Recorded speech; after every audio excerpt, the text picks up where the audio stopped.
Assalamualaikum warahmatullahi wabarakatuh, Bapak Ibu sekalian, selamat datang dan selamat pagi. Selamat datang kami ucapkan Bapak Ibu sekalian dalam acara Indosat Uridu Business Connect Webinar hari ini dengan tema digitalisasi industri kesehatan dan logistik untuk meningkatkan daya saing dan keberlangsungan bisnis. Nama saya Amelia Yahya dan saya senang sekali bisa berada di sini untuk menjadi MC dan moderator di acara yang sangat bermanfaat ini.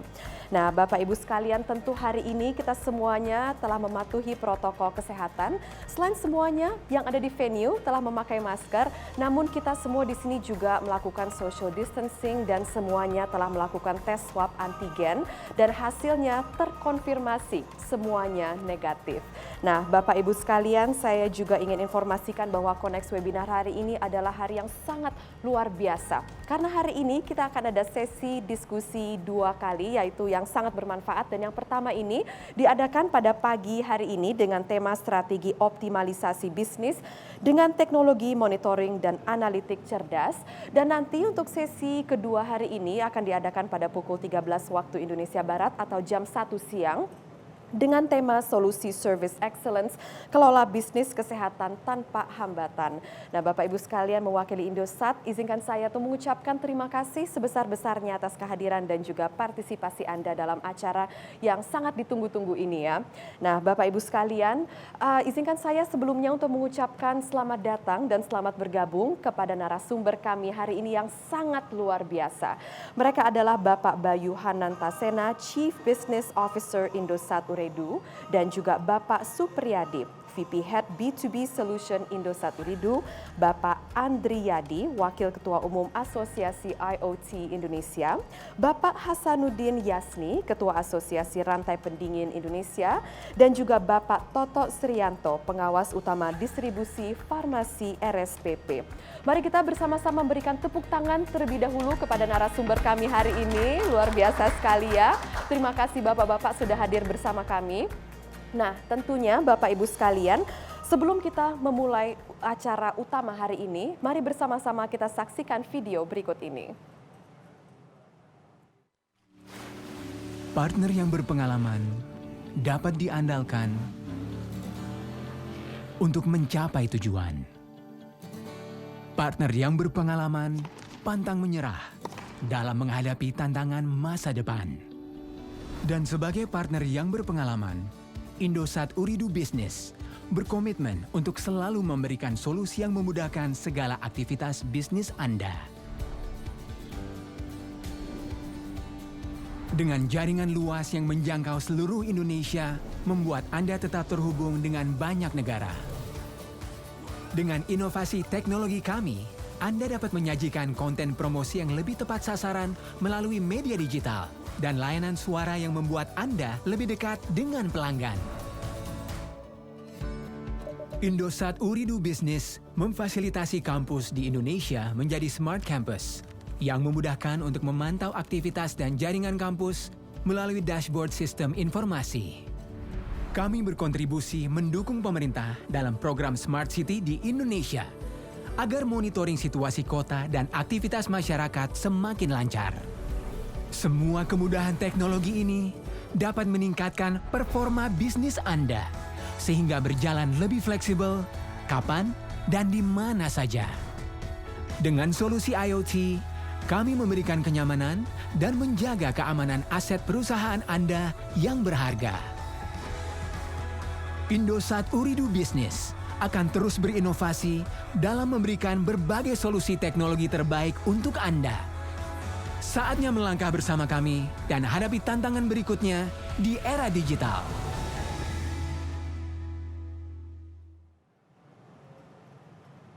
Dan selanjutnya izinkan saya untuk mempersilakan Bapak Bayu Hanantasena, Chief Business Officer Indosat Uridu untuk memberikan kata sambutannya. Terima kasih. Bismillahirrahmanirrahim. Assalamualaikum warahmatullahi wabarakatuh. Selamat pagi, salam sehat, salam sejahtera untuk kita semua. Terima kasih atas kehadiran rekan-rekan semuanya, khususnya Bapak Yasni Hasanuddin, Bapak Andriyadi, Bapak Toto Srianto, serta rekan-rekan sekalian di acara Connect Webinar hari ini dengan topik pembahasan strategi optimalisasi bisnis dengan teknologi monitoring dan analitik cerdas. Pandemi COVID-19 yang telah terjadi lebih dari setahun telah mendisrupsi seluruh industri di Indonesia, termasuk industri logistik, supply chain, consumer good, dan tentunya sektor kesehatan. Para pelaku bisnis dipaksa untuk bisa mengambil langkah cepat dan tepat untuk bisa beradaptasi agar dapat bertahan dan terus bertumbuh dalam kondisi ini. Proses distribusi memiliki peranan yang sangat penting saat ini. Seperti program vaksinasi yang sedang digalakkan, serta meningkatnya permintaan atas distribusi bahan makanan segar maupun frozen food, obat-obatan dan vaksin, diperlukan sistem cold chain yang dapat memastikan kualitas produk terjaga selama proses pengiriman dan proses penyimpanan. Selain itu, di masa pandemi ini kebutuhan distribusi terutama pada komoditas yang sensitif terhadap lingkungan dari produsen sampai ke konsumen juga menjadi penentu keberhasilan perusahaan dalam menjalankan bisnisnya. Sehingga diperlukan pemantauan terhadap kondisi aset secara real time. Memahami kebutuhan tersebut, Indosat Ooredoo Business sebagai trusted partner yang berpengalaman hari ini menghadirkan solusi inovasi terbaru Smart Asset.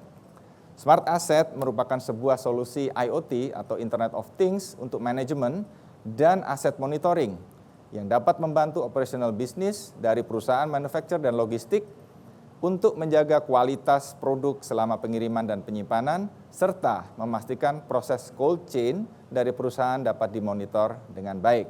Inovasi ini tentunya diharapkan dapat mendukung semua pelaku industri dalam memenuhi kebutuhan pasar dengan mengurangi kesalahan akibat human error, serta efisiensi sumber daya manusia dan waktu.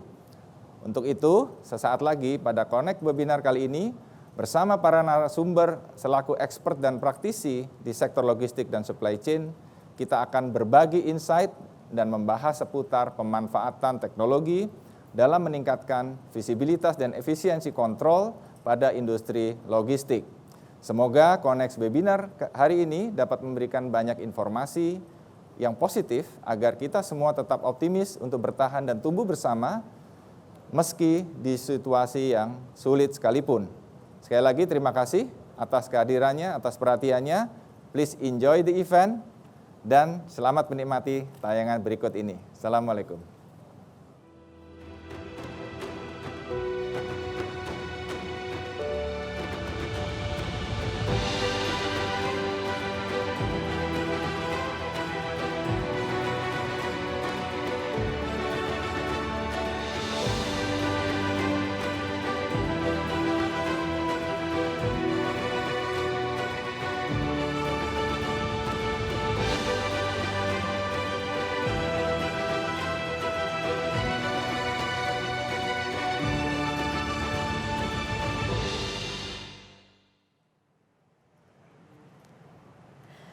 Baik, dari pemaparan Pak Bayu tadi dan juga dari video tadi bisa kita lihat ya bahwa Smart Asset ini adalah sebuah solusi Internet of Things atau IoT untuk manajemen dan juga monitoring suatu aset ya dalam meningkatkan produktivitas juga dengan menyediakan laporan analisis yang dapat mendukung keberlangsungan suatu perusahaan.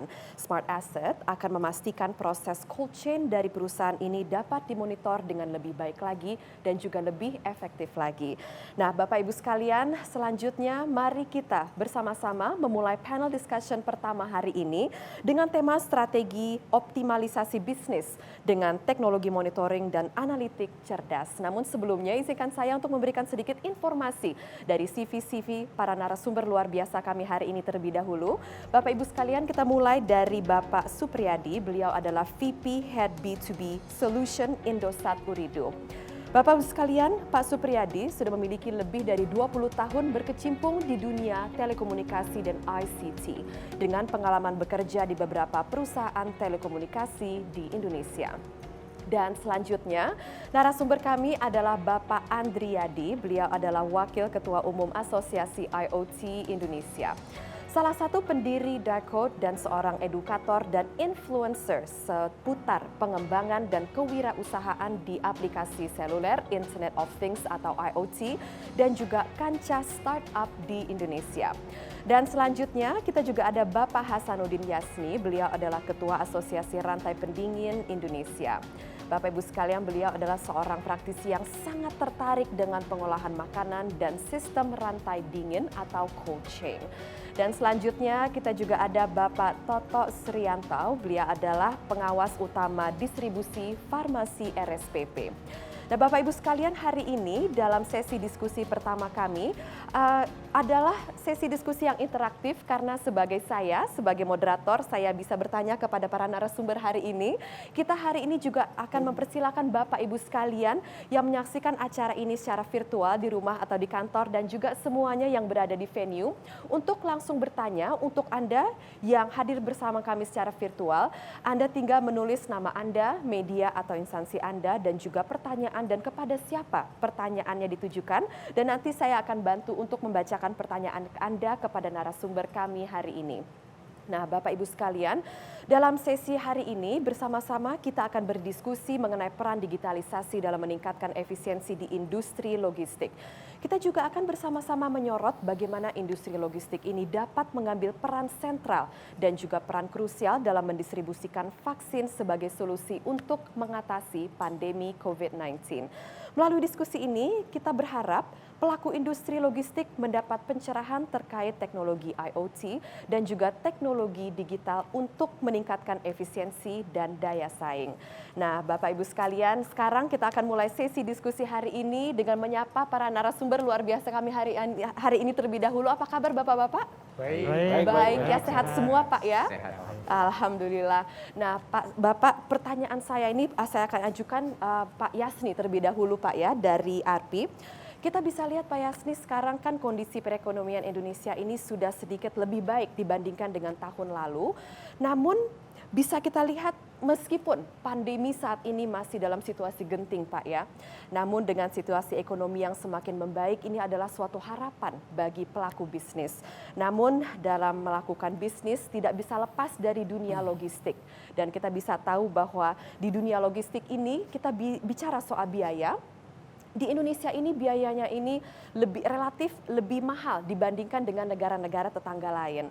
Lalu pertanyaan saya Pak, apa sih Pak tantangan-tantangan yang bisa atau dapat menurunkan sisi biaya ini di bidang logistik Pak? Baik, terima kasih Mbak Amelia atas pertanyaan yang bagus. Jadi kalau kita lihat dari industri pendingin atau cold chain, itu kita bagi dalam 3 temperatur yang berbeda ya. Jadi kita lihat di sini ada frozen ya untuk yang beku, kemudian ada chiller ya untuk yang semi beku atau dalam arti kata bisa disebut fresh. Kemudian suhu AC air conditioner di mana di atas 10 sampai 20 derajat Celcius. Nah, kalau kita berbicara dengan cold chain itu kita akan berbicara dengan food loss dan waste. Food loss itu adalah rantai dingin di mana dari hulu ke hilir atau dari upstream to downstream atau dari first mile to last mile itu ada kehilangan berat atau kehilangan kualitas, penurunan kualitas. Kemudian di waste-nya itu adalah di perilaku konsumen ya, perilaku konsumen. Ya, jadi kalau kita lihat food loss di Indonesia ini itu masih termasuk tinggi. Rata-rata mencapai 45%. Ya, dan yang paling tertinggi adalah di hulunya, di pasca panen. Ya, kemudian disusul oleh distribusinya di middle mile-nya, kemudian lanjut ke last mile, jadi di pengiriman ya, di pengiriman dan penyimpanan. Nah itu totalnya bisa 45% rata-rata. Kemudian ditambah lagi 5% dari food waste. Jadi food waste ini adalah makanan yang terbuang atau tersisa di Indonesia ya, yang biasa dilakukan oleh perilaku konsumen. Ya, akibat dari food loss dan food waste ini, jadi biaya logistik kita akan semakin meningkat ya. Kalau kita lihat itu ada 28% dari PDB, ya, pendapatan domestik bruto. Padahal di negara-negara lain itu, di negara tetangga kita seperti Singapura dan Thailand itu hanya berkisar sekitar 16%. Ya, jadi kita mau nggak mau harus bisa menurunkan biaya logistik ini. Nah, bagaimana caranya adalah jangan pernah putus rantai dinginnya dari hulu ke hilir. Sebagaimana yang didengungkan oleh pemerintah dan diprogramkan bahwa industri 4.0 inilah yang akan menjawab bagaimana biaya logistik kita itu akan menurun.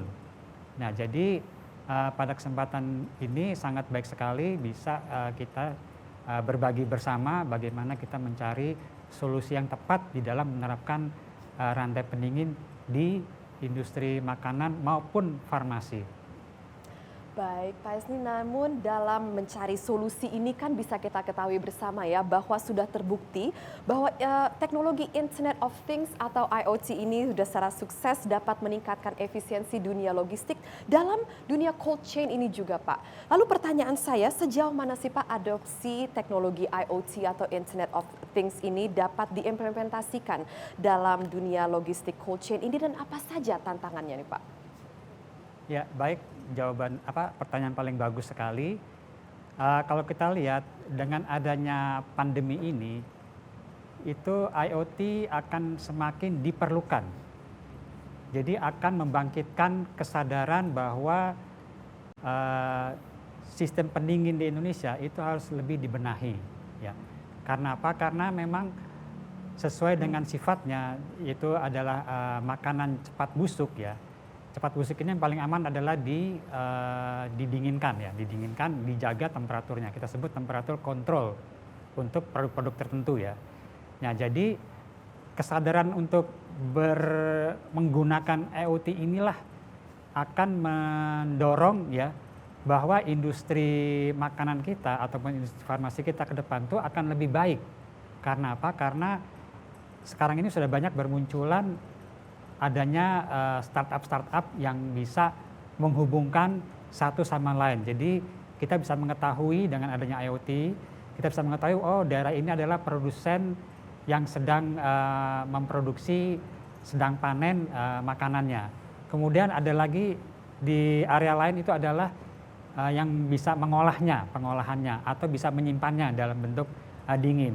Nah, kalau kita menghubungkan satu sama lain dengan IoT, itu rantai pendinginnya itu tidak akan pernah putus. Nah, inilah yang akan menolong bahwa sistem IoT kita ini akan memangkas biaya-biaya logistik yang akan timbul karena ketidak terkoneksiannya itulah yang akan menyebabkan biaya logistik tinggi.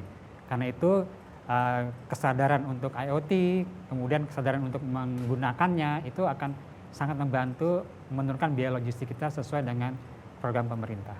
Terima kasih Pak Yasni dan Pak Supriyadi. Tadi kan Pak Yasni ini sudah menjawab dan juga memaparkan keuntungan-keuntungan dari teknologi IoT ini sendiri. Lalu dari kacamata Indosat Uridu nih Pak, menurut Bapak bagaimana sih Pak, bisa Bapak jelaskan teknologi IoT ini bagaimana bisa menjawab tantangan-tantangan logistik? Baik, terima kasih Mbak Amel. Mungkin saya meneruskan apa yang sudah disampaikan Pak Yasni sebelumnya ya. Beliau sudah sampaikan bagaimana tantangan yang dihadapi oleh industri di sektor ini.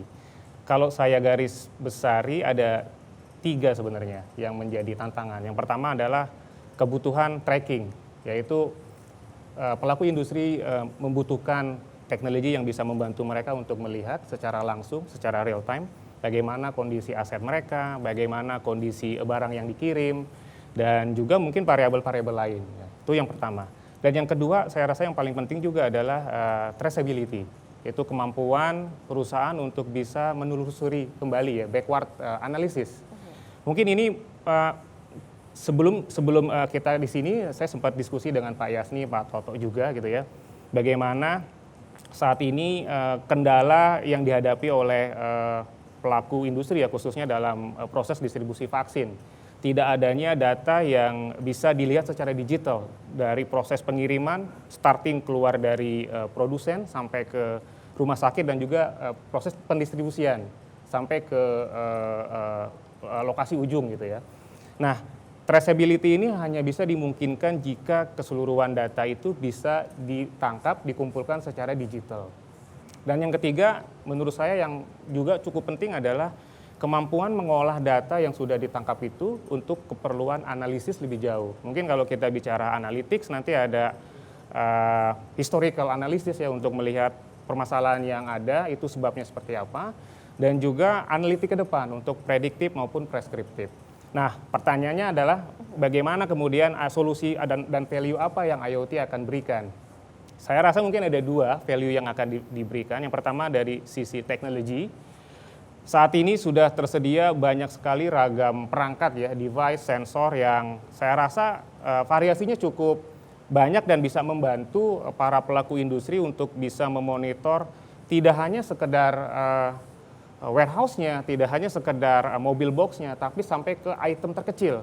Tadi kita bicara saat ini vaksin itu dikemas di dalam sebuah box dan box itu memiliki temperatur tertentu yang harus dijaga. Nah, pertanyaannya apakah sudah ada sensor yang bisa membantu untuk menangkap data-data yang ada di situ dan juga bisa beroperasi tanpa baterai misalkan. Nah, saat ini teknologi itu sudah ada. Yang kedua dari sisi komunikasi. Kalau dulu IoT dikirim menggunakan transport seluler ya, dan yang kita tahu seluler itu membutuhkan konsumsi daya yang besar.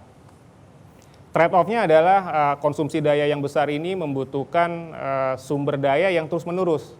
Nah, untuk perangkat-perangkat atau objek yang bersifat mobile itu harus menggunakan baterai. Teknologi IoT yang sekarang, khususnya untuk yang komunikasi, kita mengenal ada Narrowband IoT, ada NB-IoT, ada LoRa yang bisa membuat konsumsi baterai itu jauh lebih efisien lagi. Sehingga ya semua objek saat ini sudah bisa dimonitor, sudah bisa disematkan sensor. Dan yang ketiga menurut saya dari sisi teknologi adalah platform. Ya, sudah banyak aplikasi yang bisa memadukan machine learning, artificial intelligence, sehingga tadi tantangan masalah traceability dan juga analytics itu bisa diselesaikan oleh platform tersebut. Dan yang terakhir menurut saya yang juga cukup memberikan value ya dari IoT adalah bisnis model. Kalau sekarang kita bicara bagaimana pelaku industri di cold chain itu mengemas layanannya kepada pelanggan dengan model satu atau dua model, misalkan berdasarkan sewa gitu ya. Dengan adanya IoT, bisnis modelnya bisa berubah, mereka bisa menyewakan box-nya berdasarkan duration misalkan, atau juga bisa mencari sourcing revenue baru, bisa multi-sided bisnis ya, seperti nanti ada multi-sided ataupun jika perusahaan ingin mengarah ke startup ya, ke OTT. Mungkin saya rasa itu, Mbak. Ya. Terima kasih Pak Supriyadi, dan tadi dengan highlight teknologi IoT yang sudah dipaparkan. Pak Andri, bagaimana sih Bapak melihat sejauh ini perkembangan atau advancement dari teknologi IoT ini sendiri dalam mendukung industri logistik dan bukan hanya memanage produk-produk seperti makanan saja, namun produk-produk sensitif seperti obat-obatan ini Pak? Oke, thank you pertanyaannya Mbak. Bagus sekali. Jadi kalau kita bicara perkembangan berarti kita harus melihat sejarah kali ya, bahwa IoT itu kan sebenarnya apa sih IoT gitu ya, itu dulu gitu ya, bahwa pada saya itu adalah sistem kan, sistem komputer sistem sebenarnya yang bisa menggather data gitu, by itself. Nah itu keywordnya lah by itself gitu. Jadi kalau kita lihat tahun 90-an mungkin Mbak Amel udah pakai komputer kali ya gitu ya. Nah itu komputer zaman dulu tuh harus diinput datanya gitu, ya kan. Nah jadi bayangkan sekarang bagaimana dengan IoT ini data itu dikolek secara otomatis oleh perangkat itu sendiri gitu ya. Nah itu keywordnya. Nah kalau kita lihat sejarah sebenarnya IoT itu dia di-coin oleh seorang namanya Kevin Ashton ya tahun 99. Itu sebenarnya dia menelurkan konsep IoT itu dalam rangka menyelesaikan supply chain sebenarnya gitu. Ya, jadi waktu itu dia kerja di P&G ya, Consumer Goods Company. Dia pengen men-track semua consumer goods-nya dengan memasang microchip, which is sebenarnya RFID sebenarnya gitu ya. RFID itu sebenarnya teknologi lama tuh, tahun 48 udah ada, nah atau baru tahun 99, awal 2000 itu baru diimplementasikan secara massal. Jadi sebenarnya kalau kita lihat IoT diciptakan untuk logistik sebenarnya gitu ya. Nah itu tahun segitu dia baru berpikir bagaimana data dikolek otomatis, belum mikirin internet seperti apa gitu. Nah sekarang dengan seperti tadi Pak Toto bilang ya, Pak Bayu ya bilang ya, bahwa kaitan dengan konektivitas kan, wireless ya, teknologi wireless sekarang udah sangat mumpuni, sehingga data bisa ditransmit anytime, anywhere gitu ya, dengan low cost, low power dan seterusnya gitu. Jadi saya kira saat ini ya udah luar biasa ininya gitu ya, bagaimana IoT dikembangkan untuk menyelesaikan masalah logistik ya, termasuk sekarang mungkin yang related sekarang adalah vaksin distribution misalnya tadi ya diceritakan gitu. Cold chain ini kan pada dasarnya bagaimana kita menjaga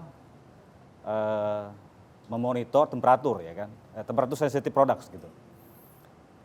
Ya zaman dulu mungkin harus dipasangin logger, lalu harus nanti begitu akhir perjalanan harus dicolok ke komputer untuk download datanya. Nah, sekarang data itu bisa dikirim secara real time gitu, bahkan bisa bereaksi langsung ya. Again tadi ya, IoT is all about computer system yang mengkolek data sendiri dan bereaksi gitu terhadap data yang dikolek tadi ya. Misalnya, let's say dia bereaksi dengan menyalakan fan misalnya, atau memberikan alert gitu ya kepada petugas. Nah, vaksin ini kan harus kita jaga ya, kita tahu mungkin nanti Pak Toto akan cerita ya kali ya, bagaimana kaitan dengan vaksin itu range temperaturnya bisa 2-8 derajat kan harus kita jaga gitu. Nah tentunya itu bagaimana IoT bisa menyelesaikan itu. Misalkan ini saya bawa nih misalnya, ini kita bikin juga nih tracker buat vaksin gitu ya. Ini bagaimana menjaga monitor temperatur 2-8 derajat. Tapi yang saya ingin highlight juga adalah bahwa IoT is not about device gitu. Tapi it's all about bagaimana data itu di make sense gitu ya dengan bantuan let's say machine learning, analytics gitu ya, big data dan seterusnya. Itu mungkin buzzword yang sekarang udah bukan buzzword lagi ya, karena kita sudah mulai implementasikan gitu ya. Nah, sehingga nanti memberikan insight, mendeliver value,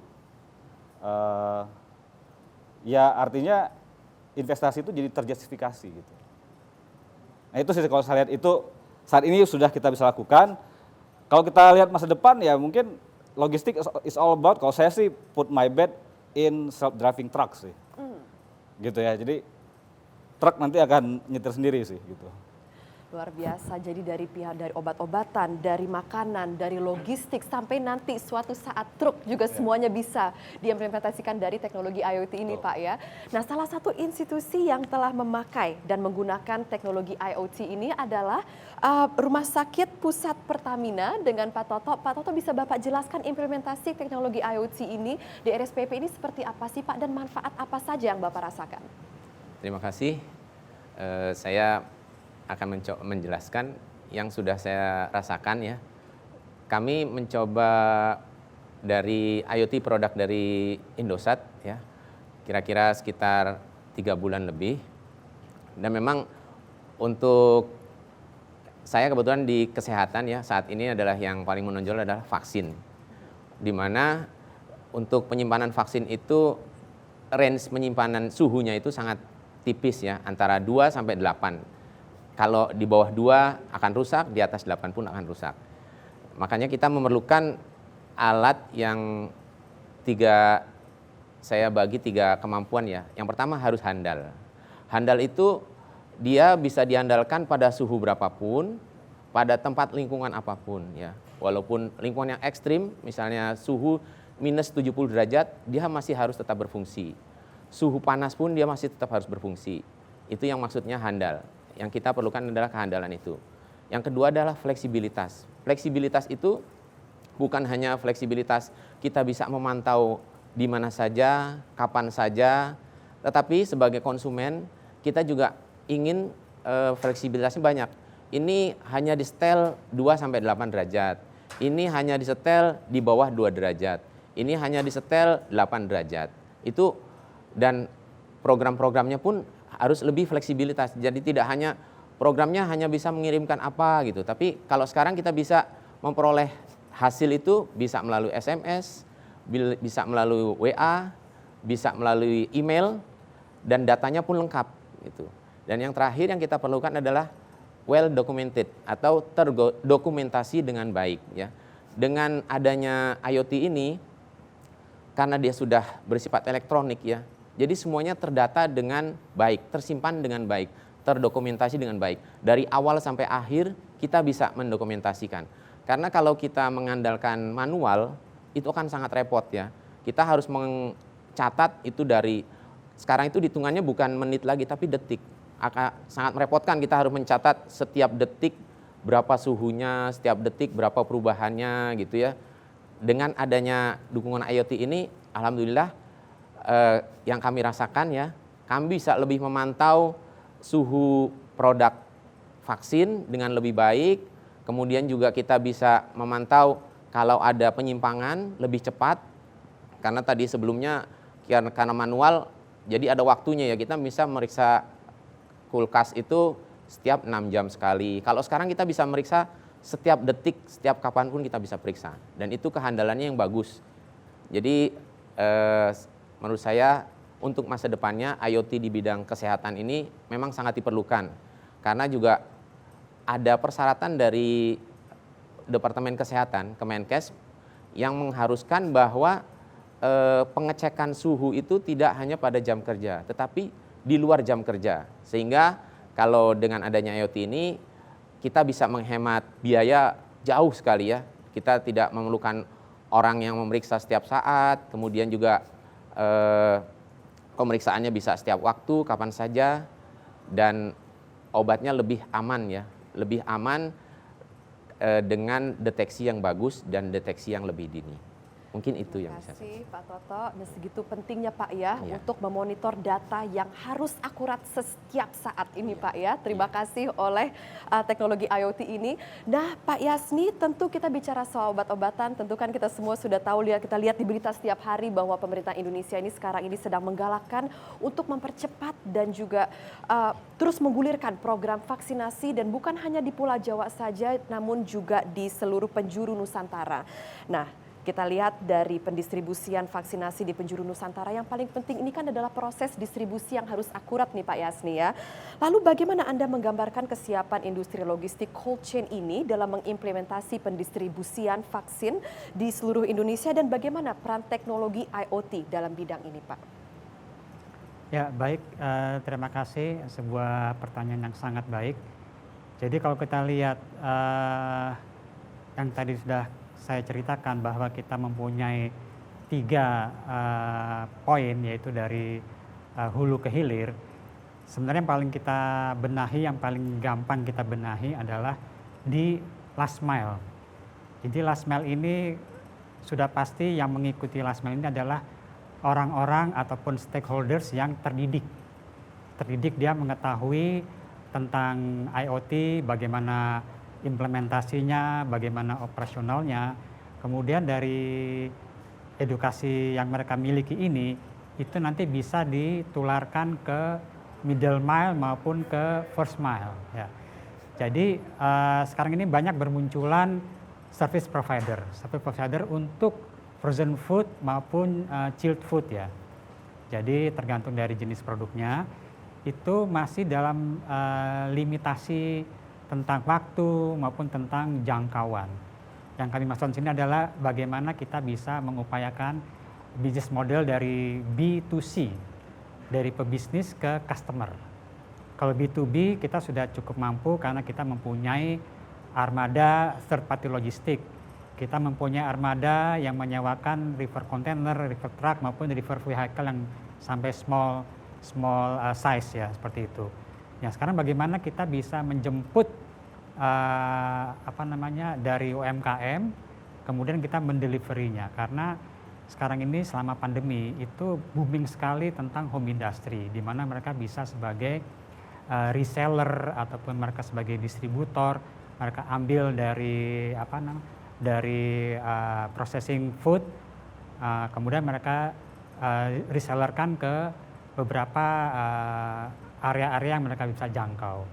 Nah, untuk kedepannya, karena online frozen food ini sudah sangat booming dan sudah ditandai oleh pembelian refrigerator atau kulkas di dalam rumah, itu orang sudah mulai menyadari bahwa kita perlu menyimpan makanan untuk beberapa hari ke depan, pasti dalam bentuk adalah frozen atau dalam bentuk chiller. Ya, seperti itu. Nah, jadi otomatis kita mempunyai service provider yang memang kita belum mempunyai persyaratan untuk menjadi service provider. Kenapa? Karena persyaratan itu harus bisa membackup tentang fasilitas yang dia miliki, misalkan cool box, misalkan ice gel, misalkan ice pack seperti itu ya. Kemudian IoT-nya mereka miliki itu seperti apa gitu, apakah bisa memonitoring secara real time sini bisa dalam waktu 5 menit sekali ya, bisa dalam bentuk per menit ya, itu tergantung dari IoT providernya, misalkan seperti Indosat ini ya. Kemudian dari situ mereka bisa mempunyai hub provider. Let's say misalkan kita mengirim lewat kereta api.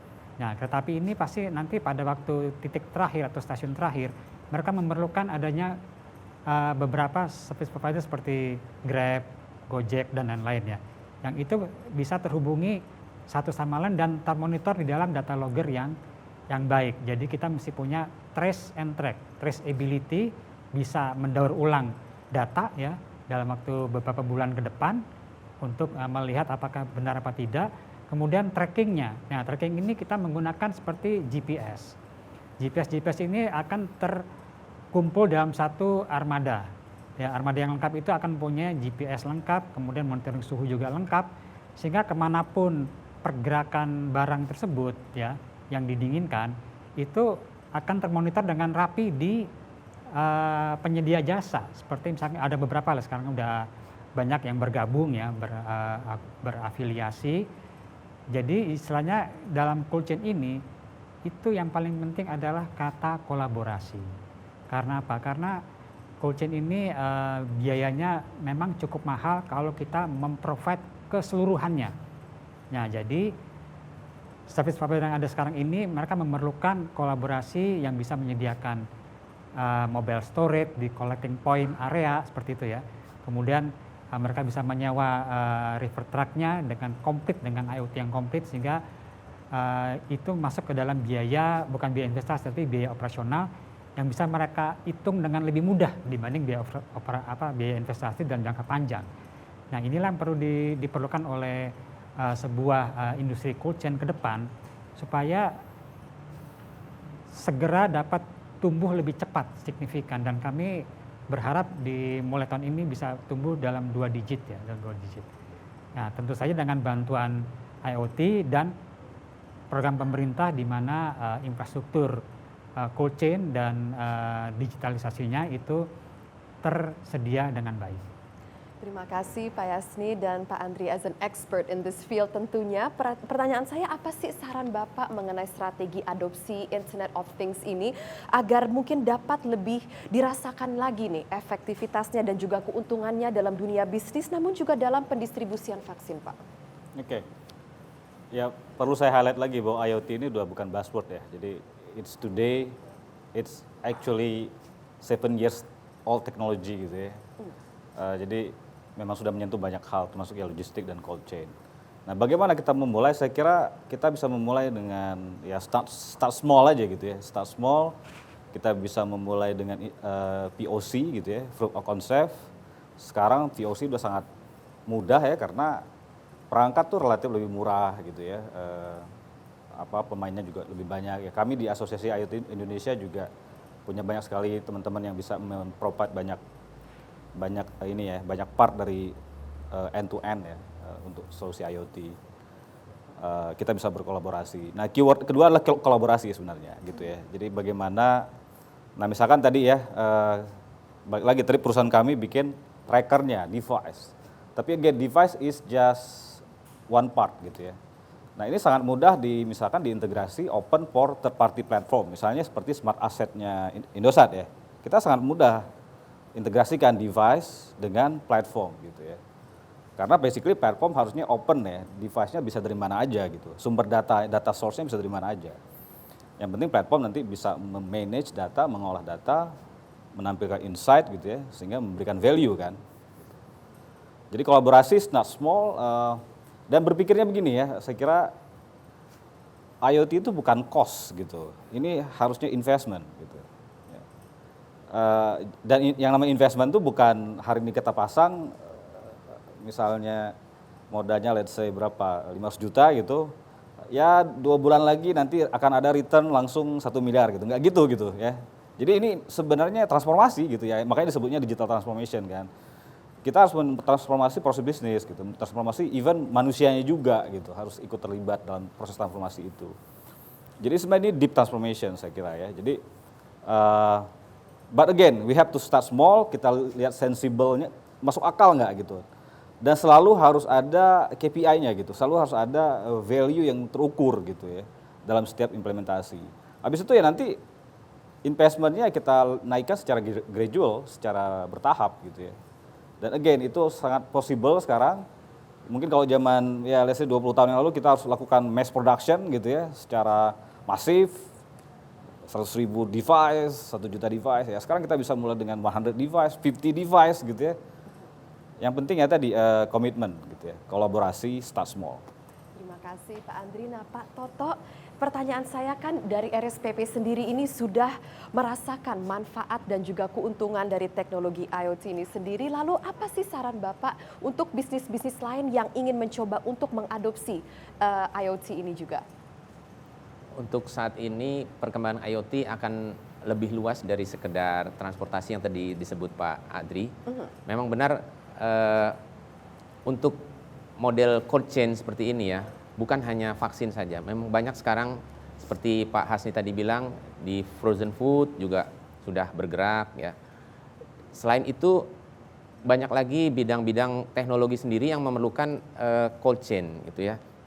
Bukan hanya kesehatan, bukan hanya makanan, bahkan mungkin barang elektronik pun akan memerlukan suhu yang perlu dijaga. Jadi saya pikir untuk kedepannya kita berharap lebih simpel lagi, alat-alatnya lebih akurat dan juga lebih sederhana, kemudian juga lebih handal ya. Kalau sekarang kita masih banyak ada kabel, nanti masa depannya mungkin wireless dengan penerapan yang akan sudah masuk adalah 5G. Mungkin kalau di Indosat bisa 5G-nya jalan, mungkin lebih bagus lagi ya. Karena bisa lebih cepat lagi data yang diperoleh, data yang diolah, sehingga untuk kami sebagai pelaku bisnis dan yang menggunakan IoT ini lebih banyak manfaatnya dibanding kita mengingat cost atau biaya ya. Mungkin dengan yang selanjutnya, langkah-langkah selanjutnya dari Indosat mungkin bisa lebih membuat lebih ringkas, lebih ringan, lebih mudah, lebih fleksibel dan mungkin lebih handal. Mungkin itu aja. Terima kasih Pak Toto. Nah dari kacamata Indosat Ooredoo ini sendiri nih Pak Supriyadi, apa sih yang sudah dilakukan atau akan dilakukan oleh Indosat Ooredoo ini untuk dapat membantu pelaku industri logistik ini dalam mengadopsi dan juga mengimplementasi teknologi IoT ini Pak? Baik, terima kasih Mbak Mel. Saya rasa Indosat terus berkomitmen untuk berinovasi ya Mbak ya, menciptakan beragam produk dan layanan yang memang relevan dengan kebutuhan industri, menjawab permasalahan yang ada. Nah, menurut saya ada 3 hal yang saat ini Indosat sudah lakukan. Yang pertama adalah kita Indosat memposisikan diri sebagai end-to-end service provider, di mana kita menjadi single point of contact untuk semua layanan IoT. Indosat nanti yang akan memikirkan bagaimana device ya, perangkat yang tepat, aplikasi yang harus dibuat.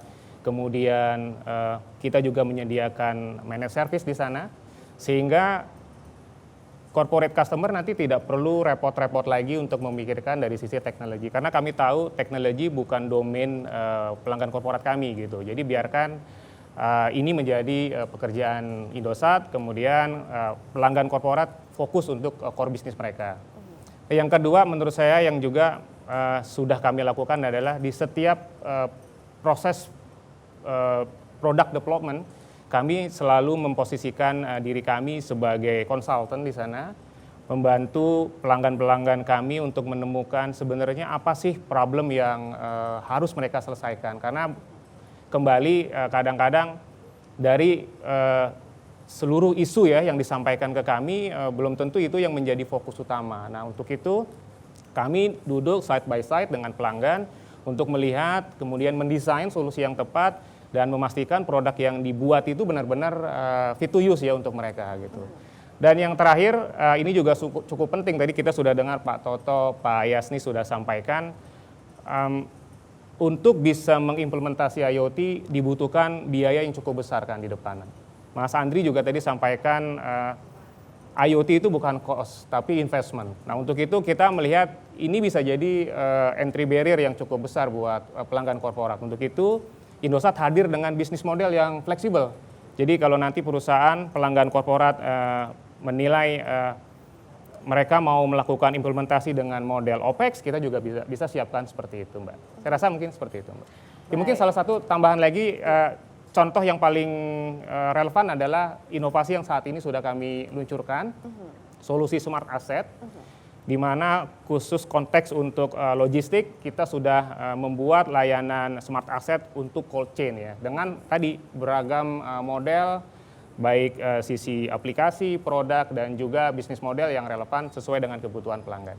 Seperti Baik, itu. jadi effectivity with trust, expertise, dan juga flexibility Pak ya. Betul. Terima kasih. Nah Pak Yasni, apa sih Pak harapan-harapan dari pelaku industri ini kepada penyedia solusi seperti Indosat ataupun juga kepada komunitas seperti Asioti ini Pak Yasni?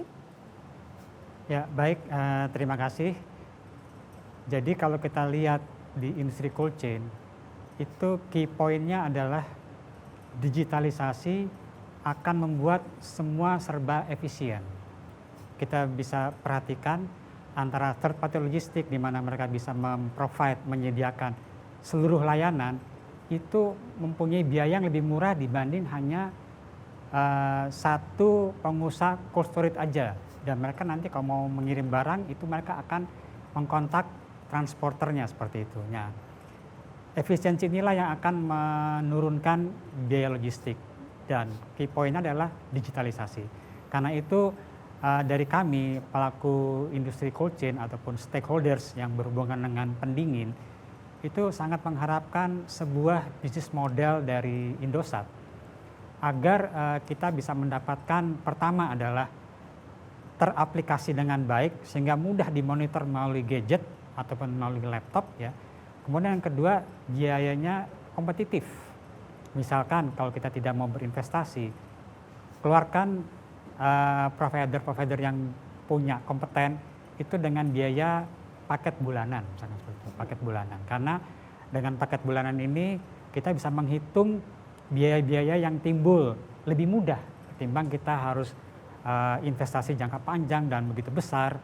Nah, kalau jika kita tempuh seperti itu, tentu aja kolaborasi dengan para stakeholders. Jadi misalkan transporter terhubung dengan Indomaret ataupun dengan retail-retail lainnya lah seperti itu ya.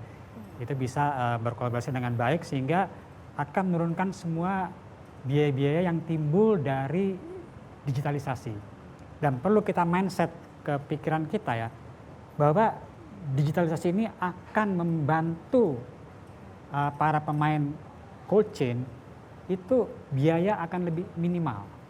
Karena apa? Karena yang tadi saya sebutkan tidak boleh putus untuk menjaga suatu mutu dari obat-obatan maupun makanan. Nah, karena itulah sangat membantu jika IoT ini terus berkembang, Indosat bisa menyediakan secara baik dengan berbagai bisnis model. Jadi bisnis model ini nanti bisa dimasuki oleh tergantung dari size-nya company. Company kecil pun juga bisa memanfaatkannya sampai ke industri rumah tangga kalau perlu.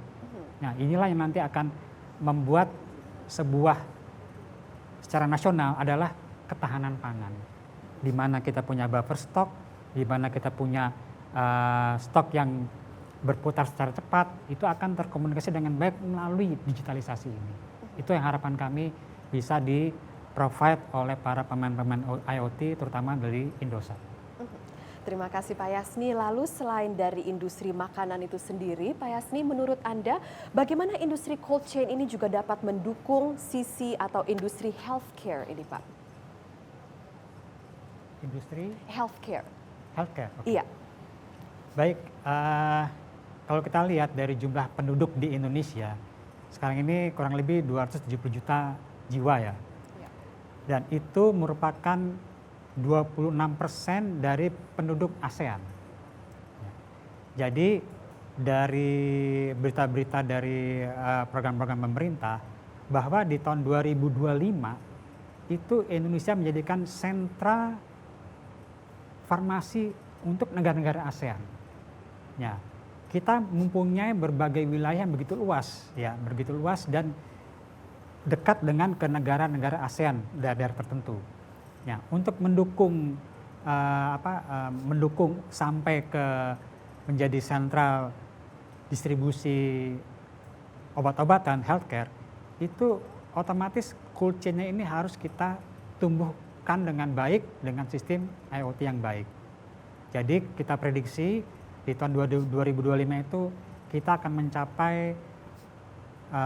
jumlah perdagangan dari farmasi itu bisa mencapai 500 triliun. Nah, 500 triliun ini otomatis 5%-nya itu akan berkecimpung di distribusi dan penyimpanan farmasi. Ya. Nah, jadi ini sangat berpeluang kalau kita mulai benahi dari sekarang dengan model-model bisnis yang baik dan terdigitalisasi dengan baik, itu akan membantu ke depannya bahwa kita mampu Indonesia menyediakan sebagai distribution center dari farmasi negara-negara ASEAN. Terima kasih Pak Yasni dan Pak Supriyadi. Anda juga tadi sudah memaparkan bahwa setiap perusahaan ini kan masalah-masalah logistiknya berbeda-beda Pak ya. Tidak ada yang namanya one solution serves all. Lalu pertanyaan saya, bagaimana sih dari Indosat Ooredoo ini sendiri dapat mengidentifikasi masalah-masalah yang ada? Baik, Mbak Amel. Mungkin tidak hanya di sektor logistik Mbak ya, tapi juga di seluruh segmen industri, setiap perusahaan punya permasalahan yang berbeda. Untuk itu Indosat sudah menyiapkan tim yang bisa membantu untuk bersama-sama melihat, melakukan assessment baik secara teknis maupun bisnis proses dari masing-masing industri untuk melihat apa yang saat ini menjadi permasalahan utama di industri tersebut. Dan juga pastinya di sini setelah desain itu dibuat, kita juga akan bisa buatkan semacam MPV ataupun trial ya, POC untuk mereka sehingga pelanggan bisa secara langsung melihat apakah desain yang sudah dibuat itu benar-benar bisa menjawab permasalahan yang mereka hadapi saat ini. Mungkin seperti itu Mbak. Terima kasih Bapak dan Pak Adri. Bagaimana sih Pak dari komunitas ASIOT ini sendiri dapat membantu atau sudah membantu pelaku-pelaku industri? Oke, menarik pertanyaannya. Jadi Asosiasi IoT Indonesia ini komunitas pertama ya, dan ini bukan komunitas hore-hore gitu ya, ini komunitas legal, formal, yang memang fokus di IoT gitu ya. Dan setidaknya kita fokus kepada beberapa hal. Yang pertama adalah edukasi, regulasi, dan bagaimana mengconnect business matching gitu ya, antara supplier dan consumer gitu. Nah, mungkin yang satu yang kita sangat banggakan adalah kita sangat dekat ya dengan pemerintah misalnya, kita sangat working very closely with government, sehingga kita bisa mendrive regulasi ya, supaya pemain-pemain ini bisa aman ya bermain, baik itu ya providernya, baik itu konsumennya dalam mengadopsi teknologi IoT gitu. Ya sebagai contoh ya, kita tahu misalnya wireless technology yang digunakan oleh perangkat IoT perlu frekuensi misalnya kan gitu. Nah, frekuensi berapa pertanyaannya? Bagaimana aturan teknisnya misalnya powernya, duty cycle dan seterusnya. Nah, itu sudah ada aturannya sekarang gitu ya. Dan itu thanks to ASIOT dan membersnya bekerja sama dengan government untuk membuat spesifikasi teknis itu gitu ya. Lalu ya tadi melakukan edukasi yang tak henti-hentinya gitu ya. Bahkan sekarang kita ada program namanya IoT Creation gitu ya. Itu bagaimana memfasilitasi para company, startup, ataupun ya even bahkan PT, CP gitu. Jadi tapi levelnya udah company yang kira-kira punya idea atau bahkan mungkin sudah punya produk IoT gitu ya. Coba diikutkan gitu ke IoT Creation itu gitu. Sehingga saya sampai tanggal 20 Juni ini masih dibuka nih. Jadi masih ini ya, teman-teman yang masih mau ikut silakan kontribusikan, ceritakan ide ataupun produk yang sudah teman-teman punya gitu ya. Ya hadiahnya lumayan sih ya gitu ya. Tapi yang penting adalah sebenarnya bagaimana kita bisa membantu misalnya melakukan sertifikasi produk gitu. Nah, perangkat IoT itu kan again dia punya radio frekuensi gitu ya.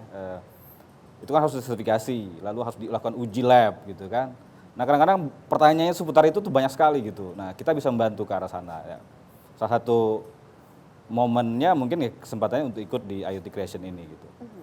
Dan yang ketiga tadi adalah kaitan dengan business matching. Jadi kita mengkonekkan antara provider dan supplier. Jadi banyak sekali members kita yang memang sudah punya solusi dari berbagai sisi. Karena tadi ya IoT kan sistem ya, end to end gitu ya, banyak partnya yang terlibat. Jadi nggak hanya yang bermain di device, tapi ada yang di platform, aplikasi, connectivity gitu ya. Nah, saya rasa pasti ada yang bisa menjawab tantangan-tantangan ataupun requirement dari calon-calon konsumen gitu. Begitupun sebaliknya, konsumen tinggal bercerita aja apa yang diinginkan, mungkin kita bisa sama-sama saling bantu. Gitu. Terima kasih Pak Andri. Nah, kita bicara soal bisnis nih, Pak Toto. Kita bicara soal bisnis rumah sakit, selain untuk memonitor kondisi obat dan juga vaksin, ini teknologi IoT ini bisa menguntungkan bisnis rumah sakit seperti apa aja sih Pak? Untuk saat ini ya, yang seperti saya bilang tadi, kita baru memonitor untuk suhu ya, suhu obat, kemudian juga monitor suhu ruangan. Tetapi kalau bisnis IoT untuk rumah sakit, ini mungkin agak melompat ya. Sebenarnya yang paling besar itu adalah di sektor kalau nggak salah namanya telemedicine. Ya. Dengan telemedicine itu kita bisa melihat semua data pasien, bahkan kita bisa di masa depannya ini kita berobat tanpa perlu datang ke dokter. Jadi kita teknologi sekarang sih udah ada ya, udah ada beberapa yang telemedicine ini. Kita konsul, namanya telekonsul ke dokter, kita hanya membuat janji dengan dokter, kita bisa tatap muka dengan dokter, tetapi dalam jarak yang jauh. Dokter pun bisa memperoleh data pasien dimanapun. Ya. Jadi pasiennya berobat dimanapun, di rumah atau di tempat mana, bahkan dia sedang berlibur, dia bisa berobat, dokternya pun bisa. Waktu dia di rumah sakit atau beliau lagi di luar, beliau juga bisa memeriksa pasien. Itu salah satu penerapan yang kedepannya ya untuk IoT, selain yang saya rasakan di bagian farmasi. Di Rumah Sakit Pusat Pertamina pun sudah mulai kita menjajaki namanya telemedicine seperti itu. Dengan telemedicine ini memang yang diperlukan IoT yang lebih handal ya.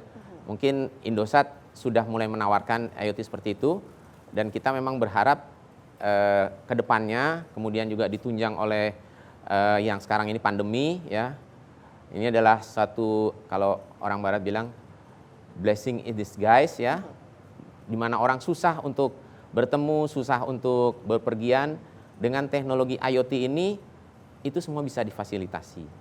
Paling itu untuk masa depannya kita itulah yang saya bilang. Luar biasa, jadi the outstanding clarity of data itu Pak ya yang bisa diberikan oleh teknologi IoT itu sendiri. Terima kasih Bapak-Bapak. Nah, sebelum kita memasuki ke sesi Q&A dari teman-teman kami dari audiens secara virtual, saya akan persilakan Bapak Ibu sekalian yang menyaksikan acara ini untuk mengisi survei terlebih dahulu yang akan kami tampilkan di layar. Ya, untuk mengisi survei Anda bisa langsung klik link ini di bit.ly Survey Connects. Nah, Bapak Ibu sekalian, sekarang kita akan masuk ke pertanyaan-pertanyaan secara virtual dan saya akan membacakan pertanyaan-pertanyaan teman-teman dari audiens kepada para narasumber kami hari ini. Dan untuk pertanyaan pertama dari audiens, ini ditujukan untuk Bapak Supriyadi. Langkah-langkah apa saja yang harus dilakukan oleh industri logistik dan supply chain untuk menuju digitalisasi, Pak Supriyadi? Baik, terima kasih Mbak Amel. Jadi saya rasa mungkin sama ya Mbak ya, untuk semua industri yang pertama mereka harus lakukan adalah proses digitizing data, yaitu bagaimana perusahaan mulai melakukan capturing data yang sebelumnya data itu di-collect manual, kemudian bisa digantikan perangkat IoT di sana, sehingga seluruh data bisa dikumpulkan secara digital. Nah, setelah data itu ada, di sini mulai perusahaan bisa melihat bagaimana data-data tersebut bisa diolah menjadi baik itu untuk proses improvement, proses yang sekarang sudah berjalan agar lebih bagus lagi, dan juga bisa digunakan sebagai bagian dari forecasting ke depannya untuk membantu para pelaku pengambil keputusan menemukan jawaban yang tepat ya untuk strategi apa yang ingin ditentukan ke depan. Nah, di sisi perusahaan sendiri memang agak menantang bagi mereka untuk bisa melakukan transformasi ke sana. Jadi transformasi digital bisa dimulai salah satunya dengan IoT, dan mungkin juga harus mengajak ya, berkolaborasi dengan para pemain di industri ini. Indosat salah satunya sebagai mitra mungkin bisa membantu untuk memulai melakukan transformasi digital. Ini tuh Mbak. Terima kasih Bapak. Dan untuk pertanyaan selanjutnya, ini juga dari teman-teman kami di audience yang bernama Yong Ong dari Surabaya. Dan pertanyaan ini ditujukan untuk Bapak Andriadi. Terkait privacy dan security, bagaimana menghindarkan device IoT agar IoT kita agar terhindar dari cyber threat? Menarik, Mas Yong Ong ya, terima kasih pertanyaannya. Ini kalau saya speak tentang IoT, pertanyaan ini pasti selalu ada gitu. Ya. Jadi pertama kita harus ini dulu mengerti dulu ya, apa itu privacy sebenarnya kan? Privacy itu kan adalah bagaimana our data in our control gitu ya. Istilahnya discretion over data. Jadi kita bisa mengontrol, memilih data itu, data kita itu bisa ya kita sebagai manusia atau barang-barang atau things yang kita properti apapun yang kita miliki itu bisa kita pilih kepada siapa data itu kita share gitu kan. Nah, jadi kemampuan untuk memilih data mana di share kepada siapa saja, itulah privacy sebenarnya kan gitu. Nah saya kira privacy ini is all about policy sih sebenarnya, it's all about kebijakan gitu. Karena secara teknologi nothing new sih gitu ya. Karena kalau saya bisa ngobrol panjang lebar tentang teknologinya udah sangat-sangat mumpuni gitu, udah sangat-sangat mumpuni dan semua best practice yang ada di teknologi IT in general, information technology in general, itu bisa kita terapkan kepada IoT gitu, ya kan? Karena IoT is just ya tadi kombinasi dari berbagai teknologi yang sebenarnya sudah ada gitu ya. Tapi kalau saya lihat lebih ke policy itu baik ya government gitu ya, ataupun misalnya corporate ya sebagai implementor atau misalnya dalam hal ini Indosat sebagai provider, policy-nya seperti apa gitu ya, bagaimana menerapkan teknologi properly ya, properly implemented gitu, itu sebenarnya it's all about policy tadi kalau saya melihatnya itu sih. Baik, terima kasih Pak Andri, dan tentu ini semua bisa kita lihat betapa pentingnya ya to trust your solution provider seperti dari Indosat ini untuk memanage situasi-situasi seperti tantangan cyber threats ini Pak ya. Nah untuk pertanyaan selanjutnya ini juga dari audiens kami virtual. Nah pertanyaan ini ditujukan untuk Bapak Supriyadi lagi nih Pak. Apakah ada solusi instan bagi perusahaan yang mana pelaku industri ini memiliki keterbatasan resources dalam hal digitalisasi? Baik. Mungkin tadi di awal sudah kami sampaikan Mbak bahwa Indosat itu menyediakan layanan end-to-end ya. Artinya kami membantu untuk mengemas seluruh produk itu, baik itu perangkat, kemudian aplikasi dan juga orang nih untuk servicesnya. Itu jadi satu kesatuan paket. Nah ada beberapa layanan Indosat yang saat ini sudah tersedia, baik untuk monitoring performansi di pabrik misalkan ya. Kita punya smart productivity. Indosat juga sudah memiliki layanan yang bergerak untuk fleet management, vehicle tracking. Kita punya Next Fleet. Dan terakhir saat ini kita juga sudah mengembangkan solusi smart asset. Ini lebih general lagi untuk perusahaan yang ingin memonitor kinerja asetnya. Jadi tidak hanya melihat apakah aset itu sudah optimal dalam penggunaan, tapi juga bisa mungkin kedepannya bisa dikembangkan ya untuk bisa dimonetize lebih jauh. Nah cukup datang ke kami gitu ya, kami bisa bantu untuk bisa menemukan kira-kira solusi apa yang saat ini sudah ada di portofolio kami untuk perusahaan. Terima kasih Bapak. Nah untuk pertanyaan selanjutnya juga dari virtual audience kami, dan pertanyaannya adalah dari Yong Ong dari Surabaya lagi nih untuk Pak Andriadi, apa yang dilakukan bila terkena serangan agar shutdown dari device tidak terlalu lama sehingga mengurangi kerugian yang dialami perusahaan? Terkait compatibility, apakah IoT device dengan berbeda manufacturer mempunyai standar yang dengan IoT manufacturer lain secara komunikasi? Oke. Ini he's a big fan of yours nih Pak Andri. Thank you Mas Yong ya tadi ya pertanyaannya. Very technical, saya sangat suka dengan pertanyaan-pertanyaan seperti itu. Standar ya, standar itu sebenarnya kita bisa melihat dari berbagai sisi ya. Jadi misalnya dari devices gitu ya, dari terutama protokol komunikasi, bagaimana device berkomunikasi dengan apa namanya, dengan cloud atau dengan ya over di internet. Keywordnya adalah internet di situ ya. Nah, bagaimana komunikasi data terjadi, nah itu sudah banyak sekali standar-standar gitu ya. Misalnya kayak mungkin de facto standar dalam communication, messaging communication adalah MQTT misalnya contoh gitu. Nah itu sebenarnya sudah ada beberapa, tapi tergantung teknologi yang dipilih juga ya, teknologi connectivity yang dipilih. Misalnya kalau ketika kita menggunakan misalkan LoRa gitu ya, ada standar misalnya LoRaWAN gitu. Ketika menggunakan NB-IoT gitu, ada standar misalnya namanya saya lupa namanya, CoAP gitu ya misalnya, constant over saya lupa singkatannya, tapi CoAP ya ininya teknologinya, standarnya. Jadi sekarang sudah mulai mengkerucut ya, apa namanya, yang tadinya mungkin scattered ya. Jadi ya saya kira tidak perlu banyak keraguan lah gitu ya untuk memulai implementasi teknologi ini gitu. Itu sih mungkin keywordnya ya. Tadi ada pertanyaan pertama tadi saya lupa ya, apa tadi ya? Mengenai standar dari pengadopsian IoT dari satu perusahaan ke perusahaan satu lagi, Bapak? Iya itu tadi ya, bahwa ketika misalnya, contoh gini, balik lagi, contoh ketika kita menggunakan teknologi LoRa gitu ya. Kalau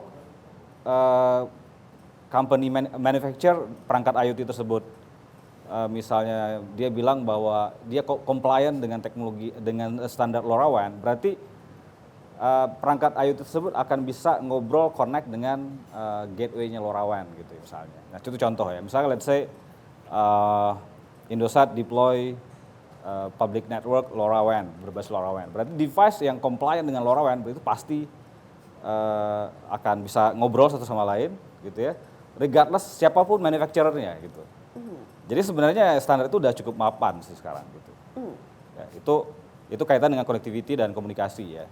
Tapi standar-standar yang lain itu sama aja ya, ketika standar-standar yang berkaitan dengan cloud computing, security dan seterusnya, itu semua standar yang saat ini sudah ada ya bisa diimplementasikan gitu. Baik, terima kasih Pak Andri, Mas Yong Ong, terima kasih atas pertanyaannya, bagus sekali. Dan sekarang kita masih akan ada membacakan pertanyaan dari audiens lagi. Dan pertanyaannya adalah, ini dari Bisnis Indonesia, dari Leo, dan pertanyaannya, solusi IoT 5G apa yang akan dihadirkan iSAT dalam waktu dekat yang beri manfaat besar bagi pelanggan korporasi dan masyarakat, mengingat Indosat telah dapat izin komersialisasi 5G. Dan pertanyaan yang kedua, apa yang membedakan solusi IoT 5G itu dengan solusi IoT berbasis 4G? Terima kasih. Ya, baik, terima kasih Mbak Amel. Saat ini kalau kita lihat di segmen IoT, market terbesar itu kan datangnya dari segmen manufacture ya, dari industri. Nah, kami juga melihat ini akan menjadi satu market yang cukup seksi, sehingga apapun nanti yang akan kita buat dari deployment 5G ini adalah mengarah ke sana. Nah, salah satu solusi yang saat ini sedang kami kembangkan adalah bagaimana membuat proses automation untuk factory, sehingga yang tadinya perusahaan itu saat ini mereka sudah menikmati bagaimana informasi itu tersajikan dengan lengkap ya. Mereka bisa melihat produktivitas keseluruhan mesin yang kami sebut OEE, dan kedepannya kita akan masuk ke kontrol. Bagaimana kemudian nanti mesin-mesin produksi itu bisa beroperasi secara automate. Nah di 5G itu ada satu teknologi yang kita kadang-kadang kita sebut ada edge computing ya, di mana proses pemrosesan data itu akan terjadi lebih dekat dengan mesin, sehingga jika terjadi alarm atau trigger yang dibutuhkan untuk reaksi lebih cepat, itu bisa dilakukan secara langsung seperti itu. Dan juga ada beberapa solusi terkait dengan computer vision technology, Mbak. Kita coba memadukan aset perusahaan yang saat ini ada seperti CCTV dengan video analitik, sehingga mereka bisa tidak hanya bisa menikmati video footage ya, post reactions untuk setiap kali kejadian yang terjadi, tapi juga bisa mendapatkan ekstrak datanya. Misalkan ya, mereka bisa menggunakan CCTV untuk people counting, untuk object detection, baik itu untuk security maupun proses produksi ya, untuk operasional di pabrik. Nah, mungkin pertanyaan yang kedua terkait apa sih bedanya IoT di 4G dan IoT di 5G gitu ya. Kalau di 5G memang ada 3 roadmap pengembangan teknologi. Mungkin yang pertama lebih fokus ke kecepatannya, broadband. Yang kedua nanti akan fokus ke low latency teknologi. Nah, di sini low latency teknologi ini akan sangat dibutuhkan untuk solusi-solusi IoT yang membutuhkan critical. Contoh misalkan remote surgery gitu ya. Kalau nanti Pak Toto mengembangkan solusi telemedicine, ada lagi solusi telesurgery Pak. Jadi proses operasi pasien itu bisa dilakukan secara remote. Nah, itu membutuhkan low latency teknologi. 5G bisa support itu. Dan yang terakhir adalah massive type communications. Ini khusus untuk teknologi, untuk IoT yang memiliki jumlah device sangat banyak di satu lokasi. Nah, ini semua saat ini tidak bisa disupport oleh 4G dan hanya bisa disupport oleh teknologi 5G, Mbak. Baik, terima kasih pemaparannya Pak Supriyadi dan terima kasih Mas Leo untuk pertanyaannya. Dan untuk pertanyaan selanjutnya. Ini dari Madiono untuk Bapak Andriadi. Mohon info bagaimana cara menjadi anggota asosiasi dan apa ada persyaratan khusus? Kunjungi asioti.org ya, atau di sosial media kita, searching aja Asioti gitu ya. Nggak ada persyaratan khusus sebenarnya, yang penting memang Anda either itu enthusiast gitu ya, atau memang players, atau misalnya memang kaitannya dengan akademisi yang memang sedang research gitu ya di IoT gitu. Prinsipnya memang ada enthusiast ya di sisi itu gitu. Ya bisa join, bisa berkolaborasi, bisa ngobrol. Kita ada forum, kita ada event-event yang tadi termasuk Anda juga bisa ikutan IoT creation tadi gitu ya, karena ini merupakan ajang untuk show off sih sebenarnya, show off kreasi. Dan ini bukan ini gitu ya, bukan ranahnya untuk cuma sekedar prototype, tapi memang produk-produk yang harapannya sudah jadi gitu ya, yang artinya siap kita pasarkan nanti. Kita akan cari marketnya, kita akan bawa let's say ke ya even ke misalnya bisa jadi ke operator juga ya, untuk ditawarkan oleh Indosat mungkin ke saya yakin teman-teman Indosat open ya dengan solusi-solusi yang bisa di-combine dengan existing offering yang sudah ada gitu. Nah, itu tugas kita gitu. Mudah-mudahan ya kita bisa saling bekerja sama, kolaborasi. Baik, terima kasih Pak Andri. Dan untuk pertanyaan selanjutnya. Ini dari Mas Indra CBT dan pertanyaan ini untuk Bapak Supriyadi. Bagaimana Indosat bisa juga memberikan solusi TI atau IT ke lembaga pemerintah terkait yang mempunyai tugas mengawasi pelaku usaha, dalam hal ini produk obat atau kosmetik, obat tradisional, pangan, dan jalur distribusinya. Sehingga antara pelaku usaha dengan lembaga pemerintah bisa terintegrasi dengan real time. Baik, terima kasih Mbak. Saat ini kita sudah punya satu produk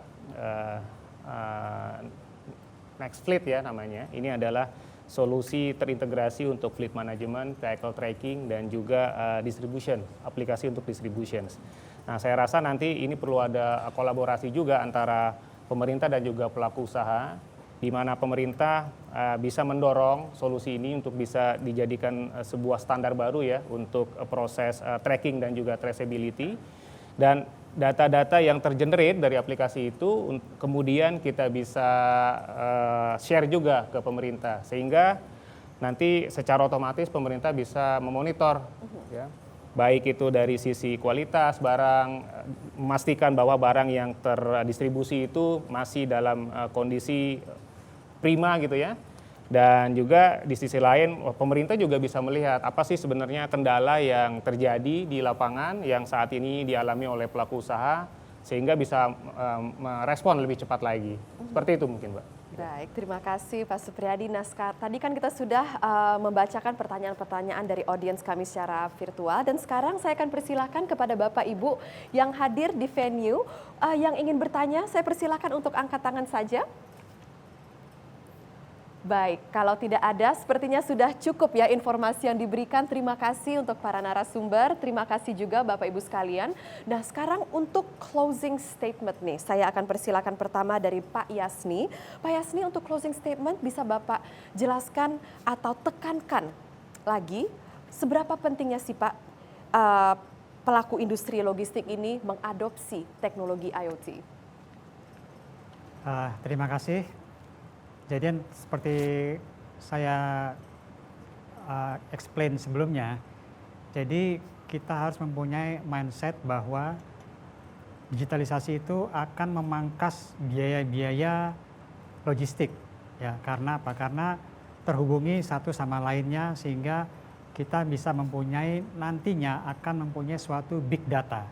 Ya, big data ini akan sangat bermanfaat untuk, pertama adalah program dari nasional, ya, yaitu ketahanan pangan, di mana kita bisa memonitor tentang buffer stok suatu pangan, demikian juga dengan obat-obatan, ya.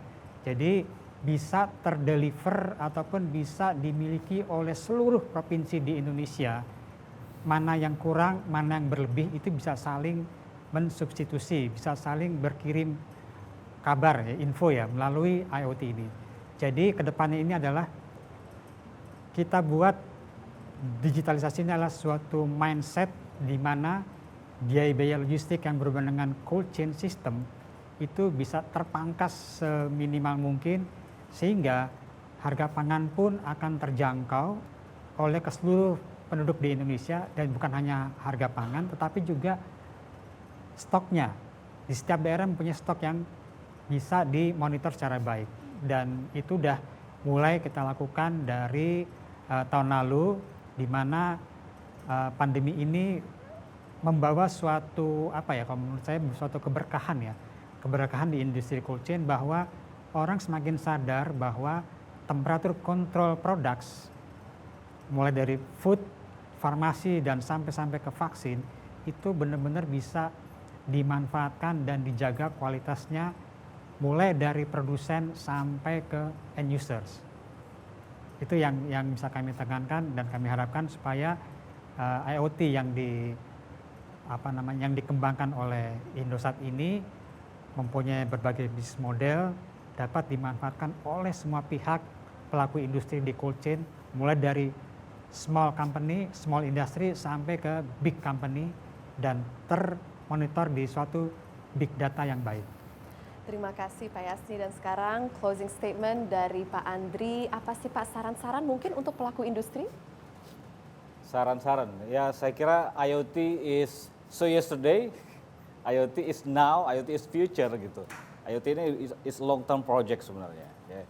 So dan IoT tadi saya ceritakan bahwa IoT ideasinya sebenarnya dibuat untuk menyelesaikan masalah logistik. Gitu. Jadi teman-teman yang bergerak di bidang logistik nggak perlu ragu gitu ya, nggak perlu khawatir bahwa segala problem sepertinya sudah mulai ada solusinya gitu, yang terkait dengan logistik tentunya gitu ya. Dan Indonesia punya opportunity yang besar sekali ya terkait dengan IoT ini gitu. Kita punya ratusan 500 triliun rupiah kalau nggak salah gitu ya, terkait dengan opportunity IoT ini. Dan salah satunya adalah logistik. Saya kira itu hanya angka mimpi kalau kita tidak melakukan sesuatu, kita tidak berbuat, kita tidak segera mengimplementasikan, kita tidak segera menyediakan solusi. Nah itu angka-angka hanya angka mimpi gitu. Saya kira kita harus mulai dari sekarang gitu. Dan harapannya terakhir adalah kolaborasi berbagai pihak ya, device makers, connectivity provider ya seperti Indosat gitu ya, platform provider, government. Nah tentunya ya disitulah Asosiasi IoT Indonesia berperan ya untuk menjahit semua itu gitu. Jadi kita tunggu kehadiran teman-teman di ASIOT. Terima kasih Pak Andri, dan sekarang dari RSPP dengan Mas Toto, ini mungkin closing statement-nya untuk hari ini, mungkin dari potensi IoT ini yang dapat meningkatkan efisiensi dan juga layanan Bapak? Ya, bagi RSPP dengan adanya IoT ini kita bisa meningkatkan efisiensi dan efektivitas sumber daya yang ada di rumah sakit, sehingga kita bisa fokus pada patient experience. Karena rumah sakit adalah salah satu bisnis ya yang cukup bagus prospeknya, dan dengan mengefisienkan dan mengefektifkan segala sumber dayanya, kita bisa meningkatkan fokus patient experience dan meningkatkan pelayanan kepada masyarakat dalam hal pelayanan kesehatan tentunya. Terima kasih. Terima kasih Bapak. Dan terakhir tentu dari Pak Supriyadi ini closing statement-nya. Mengapa Indosat Ooredoo ini melihat pentingnya digitalisasi terutama dalam menggunakan teknologi IoT ini untuk pelaku-pelaku industri, Pak? Baik. Saya rasa saat ini industri sedang menghadapi triple disruptions ya Mbak ya. Pertama disrupsi digital disruptions, yang kedua millennial disruptions, dan yang terakhir adalah pandemic disruptions. Kita sudah melihat banyak sekali perusahaan-perusahaan besar, incumbent gitu ya, itu berjatuhan dan muncullah OTT baru yang kemudian menguasai pasar. Saya rasa ini harus diantisipasi oleh seluruh pelaku usaha di industri logistik ini untuk bisa tetap survive. Dan jawabannya adalah transformasi digital. Secepat mungkin perusahaan mulai melihat digital menjadi agenda perusahaan. Dan IoT menurut saya menjadi salah satu awal yang baik ya untuk membantu paling tidak menyelesaikan masalah yang saat ini ada, meningkatkan efektivitas operasional, kemudian juga mulai membangun fondasi data digital, dan yang terakhir saya rasa dengan kemampuan digital yang sudah ada di perusahaan ini bisa membantu perusahaan untuk melihat potensi market yang besar ya, opportunity yang ada di pasar digital.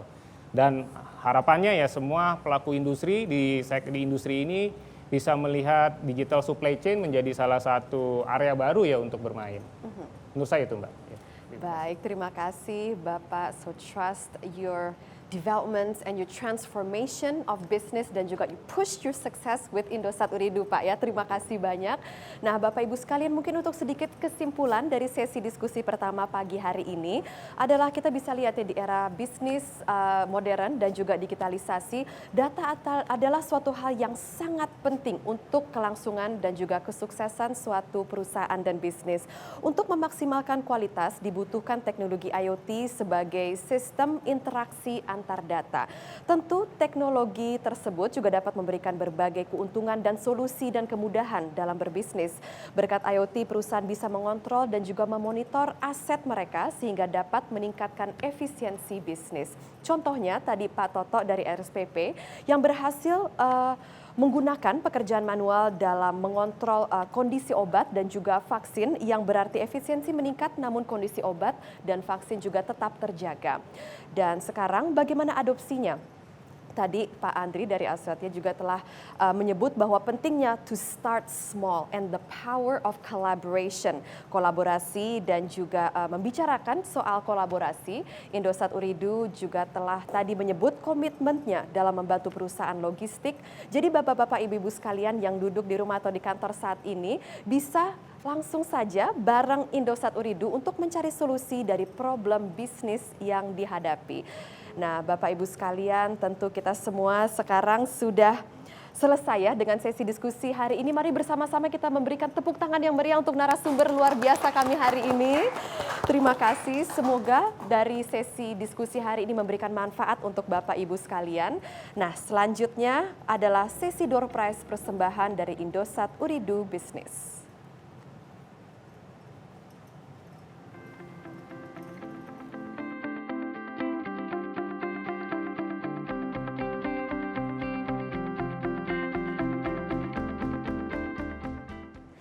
Ya, Bapak Ibu sekalian, tentunya Indosat Ooredoo Business memberikan Bapak Ibu sekalian apresiasi di acara pagi hari ini dengan voucher belanja digital untuk 3 orang pemenang, dan saya akan countdown dan nanti Anda akan melihat 3 nama pemenang di layar.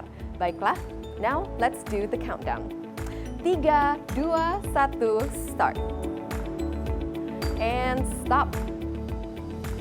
Selamat untuk Tri, untuk Dwi Niski Guntara, dan juga untuk Revin. Ini mereka adalah pemenang di sesi diskusi pertama Door Prize hari ini. Kami ucapkan selamat, mari kita berikan tepuk tangan yang meriah untuk pemenang Door Prize hari ini. Selamat. Nah, kami mohon untuk para pemenang untuk mengaktifkan or make sure that your emails are active, karena nanti dari pihak panitia akan mengkontak Anda lewat email. Terima kasih sekali lagi kami ucapkan kepada Bapak Ibu sekalian, seluruh tamu undangan yang hadir di acara sesi diskusi pertama Indosat Ooredoo Business Connect Webinar Series hari ini. Bapak Ibu sekalian, jangan lupa bahwa nanti juga akan ada sesi kedua diskusi hari ini dengan tema yang berbeda, yaitu dengan tema Solusi Service Excellence Kelola Bisnis Kesehatan Tanpa Hambatan, yang nanti akan kita adakan pada jam 1 siang atau jam 13 waktu Indonesia Barat. Nah, Bapak Ibu sekalian, nanti juga akan ada narasumber-narasumber luar biasa, dan diantaranya adalah Bapak Bayu Hanantasena, Chief Business Officer Indosat Ooredoo, dan juga Bapak Asrul Ardianto, SVP Head Public Sector and Energy Indosat Ooredoo, Bapak Jesse Abdurrahman, the founder of Z Care Indonesia, Bapak Anis Fuad, DEA, anggota Kompartemen Pusat Data dan Informasi Versi, dan juga Bapak Sabro Jamil, Manager Business Demand, IT Architecture, Security and Policy, PT Pertamedika. Nah, Bapak Ibu sekalian, untuk mengupdate informasi-informasi ataupun to stay updated dari informasi-informasi media Indosat Ooredoo Business, Anda bisa langsung saja ke website kami di indosatoooredoo.com/business, atau juga follow di Facebook ataupun Instagram dan LinkedIn kami di Indosat Ooredoo Business, and also follow us on Twitter di @IndosatBusiness. Sampai jumpa lagi jam 1 siang nanti untuk sesi kedua diskusi hari ini. Saya Amelia Yahya, we'll see you again at 1 p.m. Terima kasih. Wassalamualaikum warahmatullahi wabarakatuh.